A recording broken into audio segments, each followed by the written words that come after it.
Hello, welcome to 501 week number 8. So this week, again, no big assignments. So you're going to want to look ahead to your final case study number 4. The big thing is actually the discussion board, which is kind of part 2 of what we talked about last week, using Glide to take Google Sheet data and create a custom app without using code. So if you've not looked over the week 6 stuff in a while, might want to go back to week 6, look at some of those. The week 7 page has 2 more links, an Ars Technica article about creating phone-friendly web apps, and then a video from Glide about building an app with Google Sheets. The one thing I wanted to point out with that in the video that you'll note that I didn't talk about last week is that this is actually a two-way sync. It's a live sync. So when you add stuff in Google Sheets, it updates it on the app in Glide that you make. And if you add data in Glide, it updates it in Google Sheets. So you can think about it kind of in two ways. The first part is like Google Sheets helped me build the app. And then also the inverse of that is like, this is a Google form that's really cool so that when you enter stuff in the Google form, your web app, the Glide app, then it adds it to Google Sheets. For me, that changed a lot of things about it. The other thing that's really cool is you can save it as a web app, so you're not dealing with the App Store in any way or Google Play. You don't have to worry about distributing or getting people kind of in your MDMs. Basically, if there's a link, you can share it. You can airdrop it on phones or iOS devices. You can hit the Share and then save to home screen, so it kind of feels and looks like an app. Even though it's not an app, it's a web app. So those are two highlights, I think, from the video that are very, very cool. I wanted to add one more interesting step, like if you want to take this and go further. So that's what the assignment is. The next step, if you look at this and you go, wow, this is amazing, I bet I could do a lot. The answer is yes.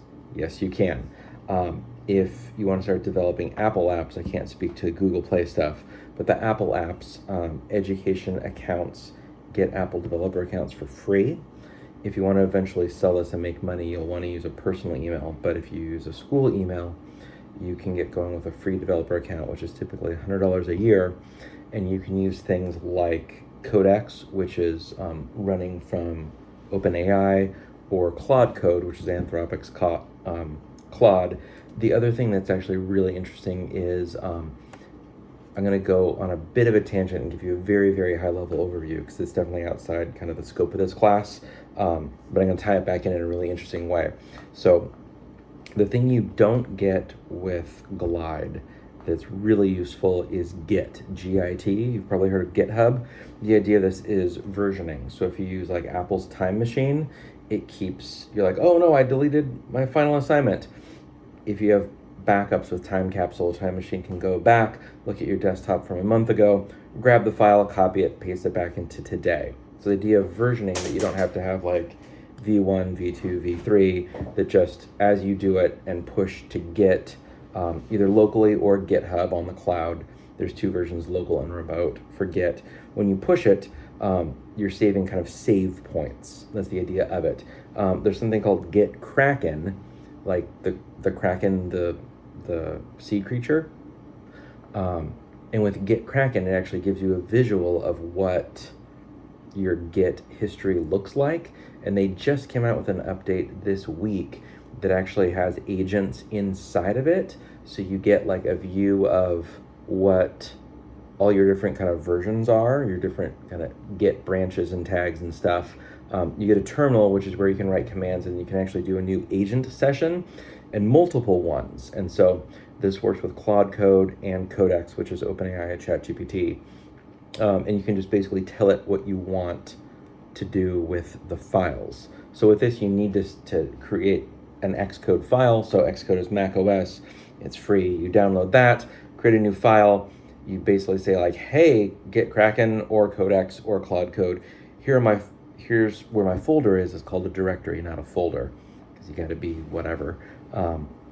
Do this, do that. And from there, once you kind of get it up and running, it's really similar to what you're going to be doing with, I just forgot the name of it, Glide. I wanted to say Finch, and that's completely wrong. I still did say Finch. I don't know why I said that twice. So if you love what you're doing with Glide, there's ways to for sure take this to the next level and actually develop and distribute legit apps like in the Apple App Store if you want. You're not going to do that this week, but I want to give you kind of a next step. If you look at this and go, yeah, this is amazing. I think I could do a lot more with this. Those are going to be your next steps. So it's like right now, kind of Google Form is what we've been doing. Glide is going to be like Google Form, but as an app.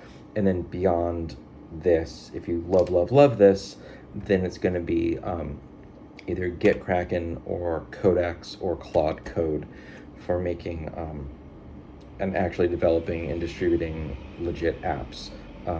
And some of those you actually don't need to distribute. You could make one, like I just have one for the lunch menu at our school and have it on my phone and just like grab screenshots of our lunch menu, throw it in monthly and say like, give me the new code to paste, or not even say it anymore. With Codex, I just say like, here's each week, screenshot at a time, update my app for the menu for the month, and it does, and I have it on my phone. So you can actually develop legit iOS apps that are only on your phone, which I think is going to be a really big thing. When we look at like, wow, I never thought we could do this types of things in education. This, I think, is what we're talking about. So Glide gives you possibly all that you would ever want with it. But if you're looking to go further and develop kind of your own custom apps, that would be the path forward from that. That is all for week 7. It's important that you look ahead at week 8. I just closed that tab. The ISTE Conference Keynote Challenge. So that is your final assignment. It's due week 8. The idea of it is to create slides for the idea of it being a 20 to 30 minute presentation. You're not going to do the 30-minute presentation. You're going to do a 2-minute video kind of pitching it, which is actually something I've done at ISTE. I was invited for all the affiliates like Q or Cali or like TCEA, all of those folks to like pitch a keynote. You have 3 minutes, go.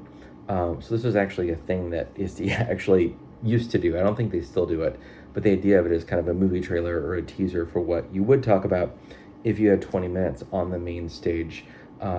This limits you to looking at basically the scope of the class, looking at Google tools, looking at, where was it? I just had it highlighted and totally closed it out. Looking at, like, I'm forcing you for the title. What's now and what's next? AI, Google tools, and the future of intentional teaching. That is what your keynote will be. You don't get to decide that. You're going to grab things like Notebook LM, GEMS, different things like with Gemini if you want. You're going to ground it with like Samara and TPAC. You're going to talk about like big issues. It's not just, let me show you how to use Glide. That'd be actually a really cool session to present at ISTE. But like the big keynote would be, we can do this. So what does it mean for education? What does it mean for teaching? What does it mean for learning? That's what's going to happen next week in week 8. So definitely start thinking about that right now. The amount of slides you're going to put together is going to be like the full slide deck, but the amount you need to present is only going to be a 2-minute presentation. I'll give you a little more details next week with that, but think ahead with that. And that is all for week number 7. If you have any questions, reach out. Otherwise, happy week 7.